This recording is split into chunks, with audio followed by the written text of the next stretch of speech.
পুরুষকে অর্ধেক কষ্ট দেয় টাকা, আর বাকি অর্ধেক কষ্ট দেয় তার শখের নারী। আপনি কি মানুষ, নাকি হেঁটে চলে বেড়ানো একটা টাকার মেশিন, যে যন্ত্রের একটাই কাজ দিন-রাত খেটে টাকা রোজগার করা, আর সেই টাকা অন্যের খুশির জন্য বিলিয়ে দেওয়া? কখনো আয়নার সামনে দাঁড়িয়ে নিজের ক্ষয়ে যাওয়া শরীরটাকে প্রশ্ন করেছেন, এই জীবনটা কার জন্য? উত্তরটা কি প্রতিবারই একটা নারী মুখ হয়ে ফিরে আসে না? সেই মুখ, যার হাসির জন্য আপনি নিজের সবটুকু নিংড়ে দিয়েছেন, আর বিনিময়ে পেয়েছেন এক বুক যন্ত্রণা আর নীরব অশ্রু। ভয়ঙ্কর লাগছে শুনতে? নিজের জীবনের সাথে মিলে যাচ্ছে? তাহলে প্রস্তুত হন। আজ আমরা পুরুষের জীবনের সেই সবচেয়ে বড় প্রহসন নিয়ে কথা বলবো, যেখানে সে নিজেই শিকার এবং নিজেই শিকারী। সেই নির্মম সত্য, যা সমাজ লোকলজ্জার ভয়ে লুকিয়ে রাখে। পুরুষের অর্ধেক কষ্ট যদি হয় টাকার জন্য, তবে বাকি অর্ধেক এবং সবচেয়ে যন্ত্রণাদায়ক কষ্টটা আসে সেই নারীর কাছ থেকে, যার জন্য সে ওই টাকা আয় করে। কসাইখানায় বলির আগে পশুকে খুব যত্ন করে খাওয়ানো হয়, জানেন তো? ঠিক তেমনি সমাজ একজন পুরুষকে ছোট থেকে বড় করে তোলে এক অদেখা বলির জন্য। তার মাথায় ঢুকিয়ে দেওয়া হয়, তোমাকে বড় হতে হবে, প্রতিষ্ঠিত হতে হবে, দায়িত্ব নিতে হবে। কার দায়িত্ব? একটি পরিবারের, একজন নারীর। আর সেই দায়িত্ব পালনের একমাত্র মাপকাঠি হল টাকা। আপনার মনে আছে নিজের প্রথম শখের গিটারটা বিক্রি করে দিয়েছিলেন কেন? কিংবা বন্ধুদের সাথে ঘুরতে যাওয়ার পরিকল্পনা বাতিল করেছিলেন কেন? কারণ আপনার সামনে একটা লক্ষ্য ছিল, একটা স্টেবল ভবিষ্যৎ, একটা সুন্দর সংসার। আর সেই সংসারের কেন্দ্রে ছিল একজন নারী। তার মুখে হাসি ফোটানোর জন্য, তার সব শখ পূরণ করার জন্য আপনি নিজের স্বপ্নগুলোকে নির্দ্বিধায় জবাই করেছেন।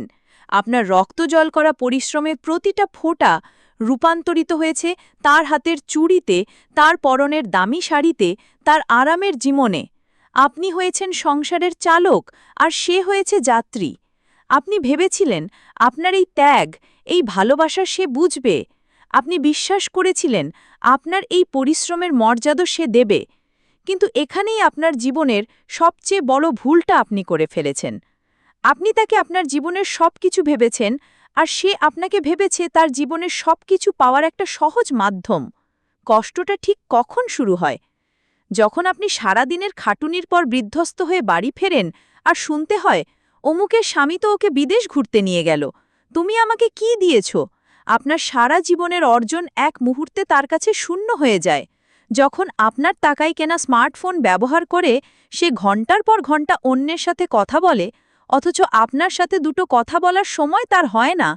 যখন আপনার দেওয়া স্বাচ্ছন্দ্যের জীবনে থেকে সে আপনাকে অভিযোগ করে আপনি তাকে যথেষ্ট সময় দেন না।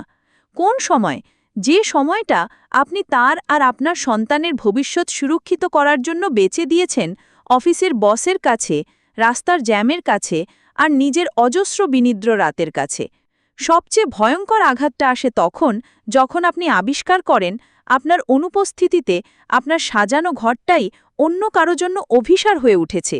আপনার টাকায় কেনা বিছানায় যখন অন্য কেউ অধিকার স্থাপন করে, তখন আপনার পায়ের নিচের মাটি সরে যায়। আপনার রোজগার করা অর্থ, আপনার দেওয়া নিরাপত্তা, সবকিছুই তখন আপনার বিরুদ্ধে সবচেয়ে বড় অস্ত্র হিসেবে ব্যবহৃত হয়। সেই নারী যাকে আপনি রানী করে রাখতে চেয়েছিলেন, সেই আপনাকে তার জীবনের সবচেয়ে বড় প্রতিবন্ধক ভাবতে শুরু করে। আপনার প্রতিটা ত্যাগ তার কাছে হয়ে যায় আপনার কর্তব্য, আর তার প্রতিটা বিশ্বাসঘাতকতা হয়ে যায় তার ব্যক্তি স্বাধীনতা। সে আপনাকে বোঝায় দোষটা আপনার। আপনি রোমান্টিক নন, আপনি সময় দেন না, আপনি তাকে বোঝেন না। কিন্তু সে একবারও বলে না যে স্বাচ্ছন্দ্য আর নিরাপত্তার উপর দাঁড়িয়ে সে এই অভিযোগগুলো করছে, সেই ভিতটা আপনারই রক্ত দিয়ে গড়া। পুরুষ সারা জীবন অর্থ আয় করে, কিন্তু সেই অর্থের উপর তার নিজের কোনো অধিকার থাকে না।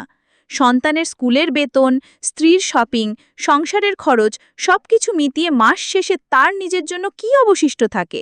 একটা ছেঁড়া গেঞ্জি আর একাকিত্ব। সে নিজের জন্য একটা ভালো শার্ট কিনতে গেলেও 10 বার ভাবে, এটা না কিনে বাচ্চার জন্য খেলনা কিনলে ভালো হতো। এই যে আত্মত্যাগ, এর বিনিময়ে সে কি চায়? খুব বেশি কিছু নয়, শুধু একটু সম্মান, একটু নির্ভরতা, একটু ভালোবাসা। কিন্তু হায়, যাদের জন্য সে নিজের বর্তমানকে উৎসর্গ করে, তারাই তার অতীতকে ভুলে যায় আর ভবিষ্যৎকে অনিশ্চিত করে তোলে। নারী খুব ভালো করেই জানে এই পুরুষটা তাকে ছাড়া অসহায়। তার দুর্বল জায়গাটা কোথায় নারী সেটা চেনে, তাই সে বারবার সেখানেই আঘাত করে। সে জানে এই পুরুষ লোকলজ্জার ভয়ে সন্তানের মুখের দিকে তাকিয়ে সবকিছু মুখ বুজে সহ্য করবে। এই সুযোগটাই সে নেয়। পুরুষ তখন হয়ে যায় নিজের বাড়িতেই একজন ভাড়াটিয়া, যে শুধু খরচ দিয়ে যায় কিন্তু কোনো অধিকার পায় না। সমাজ বলে পুরুষের কাঁদতে নেই। কেন? কারণ পুরুষ কাঁদলে নাকি সে দুর্বল হয়ে যায়। কিন্তু আসল সত্য হলো পুরুষ কাঁদে, আড়ালে কাঁদে, রাতের অন্ধকারে বালিশে মুখ লুকিয়ে কাঁদে, চলন্ত গাড়ি স্টিয়ারিংয়ে মাথা রেখে কাঁদে। তার সেই কান্না কেউ দেখে না। যে নারী তার কান্নার কারণ, সে তখন হয়তো নতুন কোনো স্বপ্নের জগতে বিভোর। যে সন্তানের জন্য সে কাঁদে, সেই সন্তান তখন নিজের জীবন নিয়ে ব্যস্ত। পুরুষ তখন একা, তার কষ্ট বোঝার মতো কেউ থাকে না। টাকা আর নারী, এই দুইয়ের জাতাকলে পিষ্ট হতে হতে সে একসময় জীবন্ত লাশে পরিণত হয়।